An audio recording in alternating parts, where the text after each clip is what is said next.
This week, I'm going to share with you some thoughts on how to lead Gen Z. My name is Dave McKeown, and these are my findings from the outfield.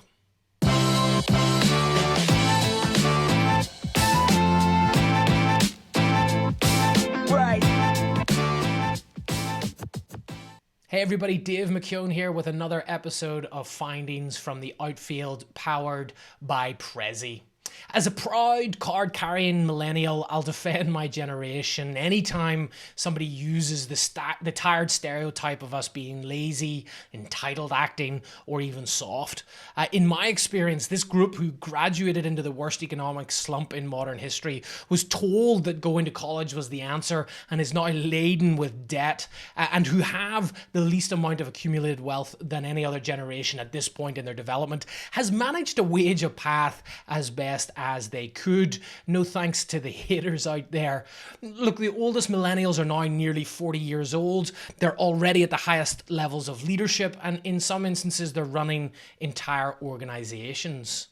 En masse, we haven't been as entrepreneurial as previous generations, but they have brought you Airbnb, Spotify, Mashable, Snapchat, Instagram, Facebook, to name a few.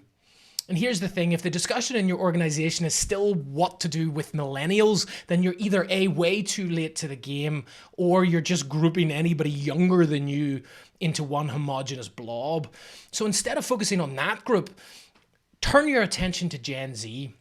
They were born in or after 1996, and the eldest in this group of digital natives are now starting on their career paths. If you invest in them, then you invest in the future of your organization. And here's how. The first thing to do is to communicate your why. Gen Z is more cause-focused than even millennials. That doesn't mean that they all want to go and work for the next big non-profit or solve the world's most challenging social issues. They do, however, want to know how the work that they do on a daily basis makes a difference beyond their team and your organization. Building the vision of your organization and the impact you have into your ongoing development activities with this generation will provide a sense of transcendentalism that works as a powerful motivator for this group. So communicate your why. Secondly, inspire innovation. At first glance, Gen Z appears to be more entrepreneurial than my generation.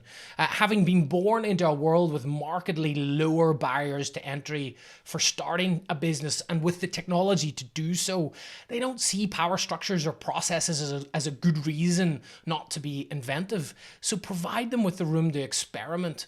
Allow them the opportunity to fail. And at worst, they'll learn a valuable lesson. At best, you'll discover a cheaper, faster, or a better way to do something.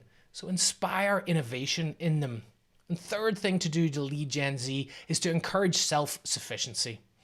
The internet and all its glory is the extension of the mind for this generation. Their phones are merely a way to access a treasure trove of knowledge. And so when they're faced with a knowledge or a gap or a challenge, the first thing that they're going to do is look for the most viewed tutorial or the most peer shared article. And they'll tackle work the same way. If they don't know how to make a pivot table in Excel, they'll watch a YouTube video. If they need to give a presentation but they're not sure how, they'll search on Google for it. And so with their development, you should support that self-sufficiency, knowing that the way that you did things isn't necessarily the only or even the right way to do so. Look, having spent most of my adult life listening to how awful my generation is, I'm going to do the opposite with Gen Z. These folks are going to change the world, and you can either be a supportive part of it or you can be a bystander, and I'd suggest you hop on board. Let me know if you have any other thoughts on leading this next generation. I'd love to hear from you, and make sure you are subscribed to receive more episodes of Findings from the Outfield.